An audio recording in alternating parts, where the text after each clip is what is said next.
So during the COVID pandemic, we all got to appreciate the importance of good physical hygiene. If you recall, we all did the infamous elbow handshake for a few years. And while it is important to keep your face clean and particularly to keep the area around your eyes free from grease, bacteria, and other contaminants, when optometrists talk about visual hygiene, they are talking about something quite different. If you want to know how to practice visual hygiene and what it means, keep watching. Because once again, I'm talking with Paul Graham. Paul's a leading Gold Coast optometrist with over 30 years of experience, and he's the owner of Harmony Vision Care at Varsity Lakes. But first of all, who am I? My name is Paul Salloway. I'm the owner of Optics Digital Marketing. We're an agency that helps independent optometrists to grow their practice. So, hi, Paul. Good to see you again. Likewise, Paul. How are you? Very well, thanks. So it's Good Friday as we're recording this, so it's probably just you, me, and the Easter Bunny that are working today, I feel. That's right. So yeah, do you have any like Easter theme happening in your practice there this weekend? Yes, the staff are really good at paying attention to getting onto the various themes. So there's eggs and chicks and bunnies all sort of scattered throughout the dispensing area. Yeah. So when I think of like when most people think of Easter, they think of rabbits, and of course rabbits love to eat carrots. And if what our grandparents told us is true, carrots are good for your eyes. So it's probably like a good a Good. Yes. good opportunity there. I'm not, I think carrots are rich in vitamin A, but I mean that only helps up to a point, doesn't it?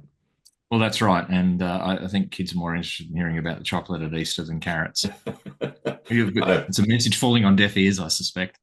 yeah, I don't blame them. I don't like carrots much. There's a particular type of chocolate apparently that has a chemical in it that's meant to be good for myopia control. Really? Uh, yeah, yeah. But you've got to eat kilos and kilos of it for it to be beneficial. Oh, well, that's a great excuse. Yeah. All right. Well, yeah. So visual hygiene. So like a lot of us spend hours reading or working at a screen, but most of us don't think much about how we're sitting or how far away things are from our eyes. So, what is good visual hygiene actually, and Yeah. how does that relate to posture and distance and lighting and those kinds of things? Listening to your sort of introduction, I think visual hygiene is a bit of an odd word, and I think it's an old kind of phrase that we've had around for decades. Maybe visual ergonomics might be a more appropriate phrase because it really is about understanding how you're using your body, including your visual system, in a potentially an inefficient way. I think I say it time and time again. We've got this wonderful visual system that's designed for us to move through a three-dimensional space. And instead, what we do is we sit still looking at two-dimensional objects, screens, books, those sorts of things. And so, we're sort of fighting the natural physiology for us to move when we're doing these kind of more modern things. And it's one of those problems that can kind of sneak up on you. It almost becomes that sort of chronic problem where, it's the cumulative time doing things and you're busy, you're concentrating, maybe you're getting a monetary or joyful reward out of the kind of work that you're doing while you're sitting at a screen or reading a book, and you don't notice the negative impacts on what's sort of happening in your visual system and the rest of your body. So this includes things like lighting, doesn't it? So this is something that I actually worry about with my own kids sometimes when I see them like in dark rooms looking at their digital devices. And so, should I be concerned about that? Is that something that actually could have potential negative repercussions on their vision? Yeah, look, I mean, the idea is that it could create more strain. I mean, I'd be interested to see some research on a screen that's providing some illumination, what it does to the pupil compared to if you're reading a book. Interesting enough, e-readers are more comfortable to read visually than a backlit sort of LCD screen. So there's something in the contrast. I don't know if it's the lighting, but generally, if you look at, say, the presbyopic population, so people who are celebrating anniversaries of their 39th birthday and starting to have near vision problems, all of them go, oh, I'm fine if I'm reading in good light. And it just goes to show how much difference good lighting can make into about around the effort of seeing, so that your brain's able to, it's got much more light energy going in, your pupils smaller, your depth of focus is greater. So there's so many benefits to having good light, simply because it just makes everything more efficient. And so again, not having enough light, not having the room light on, not having sort of bright task lighting means that your focusing system has to work a lot harder, which means that you're opening yourself for more fatigue. And fatigue is one of those things that can kind of creep up over time, and then you can't understand why you're falling asleep while you're doing your work, or getting headaches, eye strain, those sorts of things. And you mentioned presbyopia, so that affects how it affects our ability to focus on near material, doesn't it? Yeah. So basically, throughout your life, and again, I'll bring out the old faithful model here. The lens inside your eye here, it actually, I'll just try and get my fingers out of the way there. This lens actually is a flexible lens, and so the muscle that we see around that contracts, and the lens flexes and changes shape in order to be able to bring our focus in. That lens continues to grow throughout our life, so it gets bigger and it gets harder in the center. And so it's not an issue around the muscles getting weak. It's about that lens not responding to what our muscle wants to, responding to what the muscle's trying to get it to do as we age. So it gets less flexible. And so you become more reliant on trying to get more light in, because at the same time as the lens getting harder, it gets less clear. It's more denser, okay, which is what eventually turns into a cataract. And so, it's a process where our ability to focus at near, it sort of peaks sometime in our teenage years and then gradually declines. And when we hit sort of late 30s through to late 40s, it starts to impact right where we do everything in that sort of 40 to 60 centimeter kind of mark. And yeah, so it means that we become more conscious of light making a difference in that sort of situation, to get through that density and also to make the pupils small. And so, like, maybe there's something here that you could clear up for me, and that is, so people who are naturally myopic, presbyopia can still affect them. Is that what you're saying? Correct. Yeah. So, if we look at myopia as a growing longer of the eyeball, and the way to look at it is that it is actually a adaptation to allow near work to occur more easily, assuming that you haven't put a spectacle correction on, or contact lenses to restore distance vision.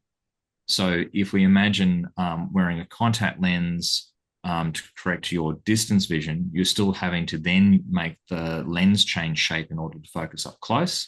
And so if you're presbyopic and short-sighted, that's when you start to find that you're having to lift up your reading glasses to help use the myopia to act like a sort of inbuilt reading lens. I say to people who are myopic, it's almost like you built your own pair of reading glasses. It's kind of built in.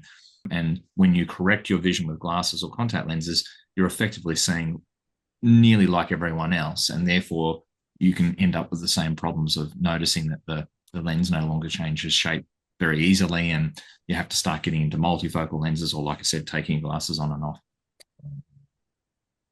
Okay. Well, so you mentioned about reading devices. I actually bought one of the very first Kindles on the market back years and years ago. But these days I use an iPad, and I do actually feel like the Kindle, it was a more comfortable reading experience for me. So Yeah.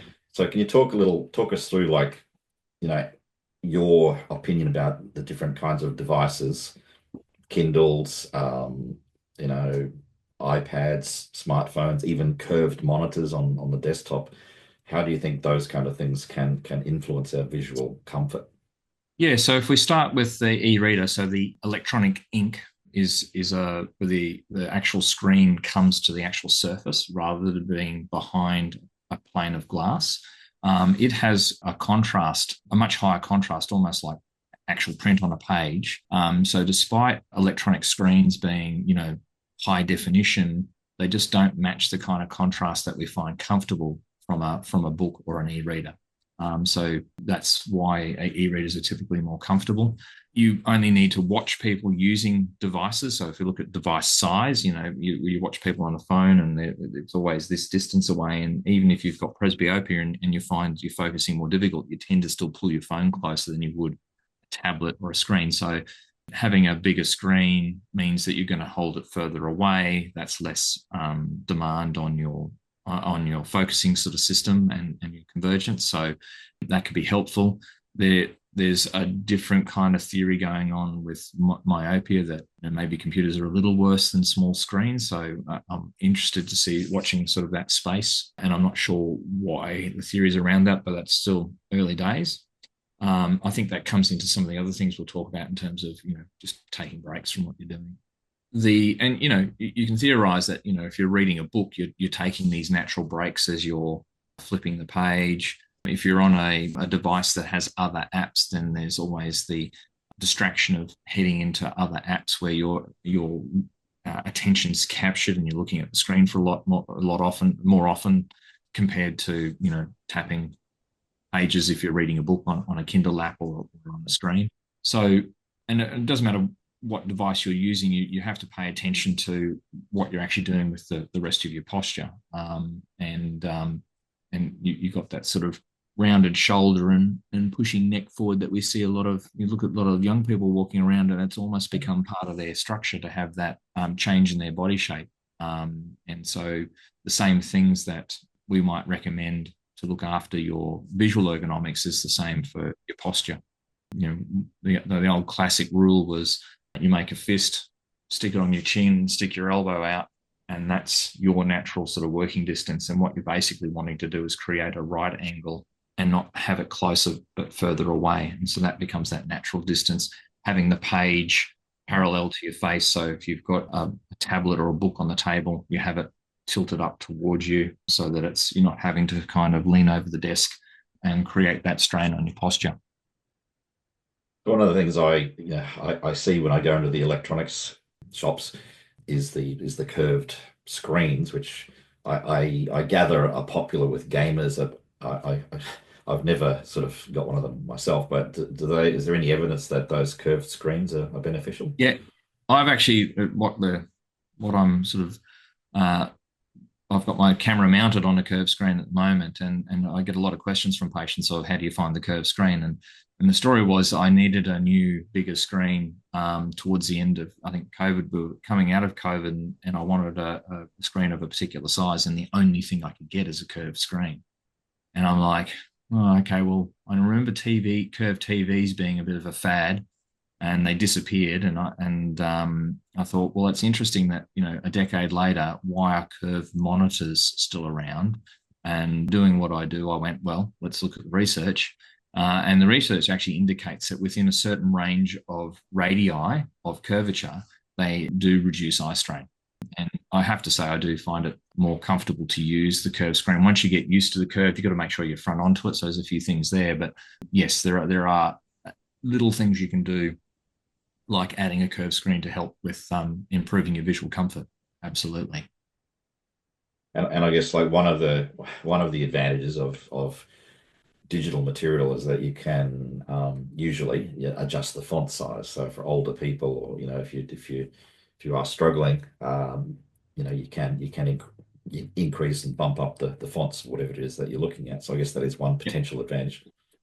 And look, and it can be a little bit of a trap, but yes, but effectively you're taking the demand off the focusing system. I'm run by the model that most of our visual fatigue starts with the focusing system. So anything you can do to help the focusing system be more relaxed and is going to help. I think your brain still registers how far away that object is, though. So there is still some fatigue that can occur. So it's a bit of a short-term strategy. So again, the presbyopes come in and say, oh, look, I get by making the font bigger on my phone. But if you ask them, they're still getting some fatigue. And so, and everyone's journey into presbyopia is a little different. For me, I didn't notice things being blurry up close. I just caught myself holding my breath and not reading as much. And kind of it showed that there was a bit more effort going on. So some people, it will be more of a strain and an effort, whereas others, it's a definite, I have to push things further away, or it's blurry and I just can't focus.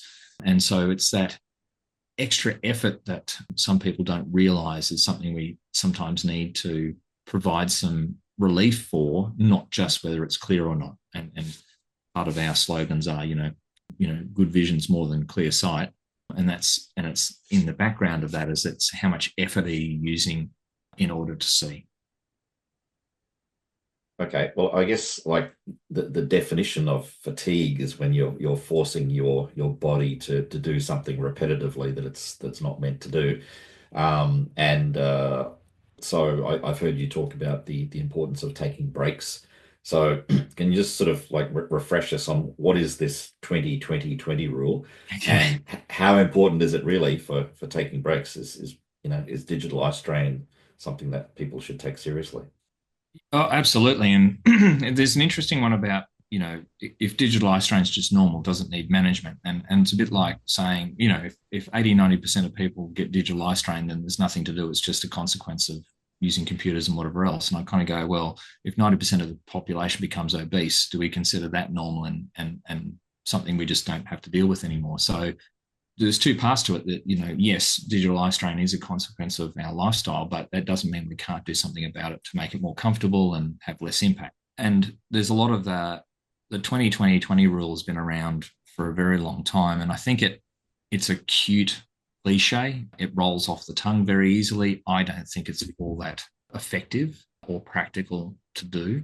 So effectively it's look away to 20 feet, which is 6 meters, and then 2020 is the American version of a sight measurement. We use 6.6 here in Australia, and so look away 20 feet for 20 seconds every 20 minutes. And the practicality of actually getting that done is one thing. So are you going to remember it every 20 minutes? Is looking away for 20 seconds enough? And I also sort of argue that is just looking away enough, or is there more that we need to be doing in terms of getting up and moving around, having that optic flow that we know is a natural part of how our visual system gets information, that movement of the world across the back of our eyes, or the images of the world across the back of our eyes.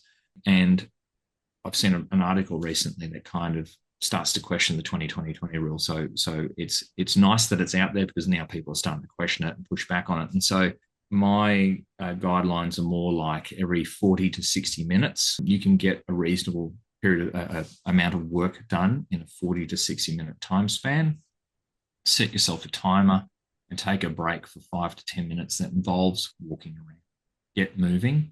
Okay, not only is that good for your visual system, it's good for the rest of your posture. And if you look at ergonomic research, they look at both digital eye strain and postural strain together when they're looking at their research, and 30 to 60 minutes is about the right window. For vision, taking a break every 15 minutes actually does something, but it's just not practical. I can't see people doing it to enough to make a difference. Whereas at 30 to 60 minutes, you're getting into that 5 to 10 minute break of moving around, making yourself comfortable. You think like looking out the window or physically going outside might help as well, getting some natural Well, sunlight? absolutely. I think the ideal would be get outside. Don't take your phone with you. Don't start looking at your phone. You're not really escaping anything then. Yeah. So you've got the ideal, and anything that moves towards that is good. So even just moving around the office if you can't get outside is great. Even being able to look out the window is great. You want to be able to change that sort of focus and recalibrate your visual system to further distances. I think there are some apps available where you can set yourself like a reminder, like every 20 minutes, some sort of a alarm goes off, or you get a message to remind you to take a break. Especially like in a busy office environment, I think that would be problematic. Yeah, and I think there's one named after a tomato. There's an Yeah. app you can get, which is an extension of Chrome that does those sort of things. Yeah, and you just need to do whatever works for Yeah. you. I think the critical part is committing to the actual taking the breaks, and I think of the mindful blinking for dry eye as part of that. Is that you've got to commit to, when we look at a screen, we don't blink as much. We tend not to blink well. Okay, so we sort of, rather than the eyelids coming together, we do these sort of half blinks, and that creates dryness across the bottom of the eye, and so had remarkable improvements in people's dry eye when they're not necessarily aware of how dry their eye is, by getting them to do mindful blinking or blink awareness, where you take a break, you make sure that you blink a dozen times, making sure that the eyelids actually meet, and you do that a dozen times a day. And that's the tricky part, is committing to the multiple times a day to do it for several weeks. And I think that taking the ergonomic breaks is the same thing. You've got to commit to it. Well, let's talk about dry eye. So a bit more about that. So, like, why is it important that your eyelids actually meet? So it's got something to do with the expression of like oils from the eyelids. Is that right? Yeah, there's a number of things. So you've got they call it the lid wiper action. So the goal of blinking is to spread the tear film across the cornea, because our cornea gets its clarity from the tear film. Because our corneas, as much as they're considered clear, are really almost like frosted glass if they didn't have the tear film in front of it. They also get, our corneas also, the cells on the front of our eye and the cornea gets the oxygen from the air. So it's part of providing fresh oxygen and also sweeping away byproducts from metabolism, also sweeping away anything that's in the way. And so you have this lid mechanism to do that. But yes, there are muscles and oil glands in the eyelids that only get squeezed and activated when the eyelids actually come together. And those oils are good to stop what is probably the most common form of dry eye, is called evaporative dry eye, where the tear film is evaporating because there's not an oil slick on the top of it, trying to stop the aqueous part being sort of heading off into the air. Yes, I think the analogy that sort of makes sense in my mind is like when you put a cover on a pool, like a pool cover. So like, I think one of the benefits is that it, produces evaporation of the water. So the oil, that oil surface is kind of important for that reason, isn't it? Absolutely. Yeah. Yeah. And so part of taking breaks is not just giving your posture and your visual system a recovery. It's getting that tear film and the cornea, keeping it sort of healthy. And when I started to learn about dry eye, like I can understand that people who do suffer from dry eye get that irritation. But I didn't really fully understand why some people also get blurry vision from dry eyes. But I think your analogy of the frosted glass is a good one. So do you mind just going over that again? Yeah. So if you the traditional, if you have frosted glass that's done by etching the surface, where you've sanded the surface or you use some sort of chemical to make it rough, and then you put water on that over that etched glass surface, the water fills in the gaps and creates this new clear surface, and the glass becomes clearer again while the water's sitting over the top. And so effectively, that's what the cornea is like. The other thing that can happen too is that if you've got sort of a buildup of excessive mucus in your tear film, that can make things look a bit sort of filmy. So people will say their vision's filmy or ghosty. And it can either be ghosty because the tear film's evaporated and we're looking through frosted glass effectively, or you've got this kind of excess mucus sort of hanging around because it's not being cleared by good blinking. There was an interesting stat that people were talking about that 30% of prescription remakes are because of dry eye problems. Really? Okay. Yeah, it was something huge. Yeah, yeah. It's something that we're a lot more mindful of in this practice, because we've been caught out with someone, with a few people where you sort of go around circles during a test, wondering what's going on, why we can't sort of get an accurate prescription, and then you look at their tear film and it's messy. So that their vision's constantly changing. Then it makes it hard for them to make judgments of what's better, one or two. Well, okay, maybe that's a good segue into my last question here, which is about lenses, and do the types of lenses that you wear have a noticeable difference for how comfortable your eyes feel. So whether that be like single vision lenses, progressive lenses, even blue light blocking lenses. Yeah, absolutely. Let's start with blue light, I guess. I mean, a big deal was made about the dangers of blue light, and I think it's been sort of toned down and maybe even debunked to a certain degree. And I say to people, look, if you're worried about blue light, let's take blue light from disrupting your sleep patterns. I mean, part of the advice is stop using your device an hour before bed, and then you've kind of interrupted the problem with excessive blue light.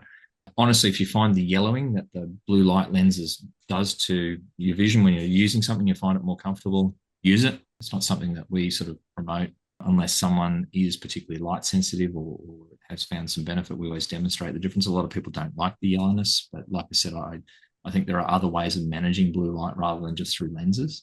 The aggressive lenses, so if you need a multifocal, so you have a distance portion in the top and then you have this gradual increase in reading prescription down to the bottom, sometimes they can be challenged to use with a desktop screen like I've got in front of me, and you see people kind of doing this in order to use the reading segment, and that has obvious issues with what happens with your neck, and it changes the way that you're aligning your eyes as well. And so if you are someone who uses a computer for many, many hours a day and you're doing it in blocks of several hours, then it's worthwhile having a lens that's dedicated, that's set up for your office environment. And we call them extended focus lenses or office lenses. And there's plenty of them around where they provide a much wider reading area for the computer screen, wider reading area for what's on your desk. You don't have to move your head around as much to find the right area. The minus is they're not as clear for distance vision. Often you can get ones that will provide a little bit of a window of clear vision for being able to see someone walk in the door of your office. And then you have your regular progressive for when you're not sort of at the desk. And so, we use the analogy of it's like having, different shoes for different purposes. You don't necessarily wear your hiking boots everywhere, or your do we call them jandals or thongs, flip flops? I'm not sure how international our audience is, but you don't wear those everywhere. You can't wear them into the pub, and so different glasses for different purposes, and that's part of our job as an optometrist is sort of finding out, okay, what sort of screens are you using, what sort of devices are you using. We've got some people who are happy to have, a separate pair of glasses just for their computer and then a different one just for their reading glasses because they don't want to have to mess around with looking through different parts of the lens. They just go single vision. So we listen and discuss these things with each patient so they get a solution that suits their particular situation and lifestyle. And then we have a look at what if you can see the screen clearly, but you get uncomfortable. And discomfort can be something obvious where I'm getting, the frontal headaches, I'm getting eye strain, maybe it's going a bit blurry, or it could be more things that you blame on other things. So I'm losing concentration, I'm sort of nodding off a little bit, I'm really struggling to kind of keep my thoughts together while I'm doing that. So eye strain can sort of pop up in both ways, for the more obvious eye-related symptoms and then more about performance. And we can certainly use lenses as what I call an ergonomic tool. It's eye ergonomics, and if we accept that ergonomics for our posture, so having an ergonomic keyboard, ergonomic mouse, curved screens, I'm sitting on an ergonomic stool because it's better for your posture. If we accept all of those things are good for your whole body, why would the visual system be any different?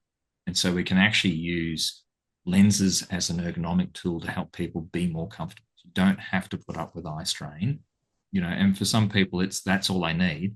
Others might need more help. They might need some rehabilitation. We might find that the lens is not enough to reduce their symptoms, and we might be getting into some retraining, some vision therapy, those sorts of things.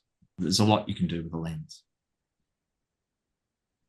Okay, well, on that note of thinking about ways that we can improve our visual ergonomics, so we might wrap up there, I guess. So, any last thoughts, Paul, before we finish today? I'll probably back to what we were saying, sort of good vision is more than clear sight. So, having good vision means looking after your visual system, taking those breaks, work on your working distance, consider using bigger screens. If you're getting symptoms, you don't have to put up with it. Go and see an optometrist and get it checked. There are things that we can do to make that lifestyle choice more comfortable.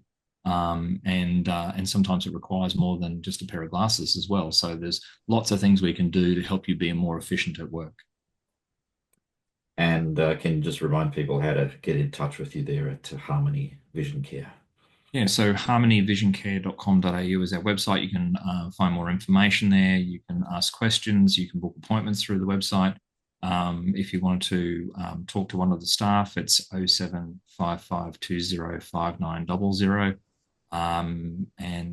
Yeah, so website or phone call. All right. We do have, And I always forget, we have a Facebook page of course, yes. And a YouTube channel. and a So YouTube channel. Yes. if you're watching this on YouTube right now, don't forget to hit the like button, give us the thumbs up, subscribe if you want to be notified when there are more videos like this released, because it all helps us with the YouTube algorithm. Um, so all right, well, yep. So let's wrap up there, I guess. So thanks a lot once again for your time, Paul. Thanks, Paul. All right. So until next time, everyone, have a happy Bye. Easter. Bye for now.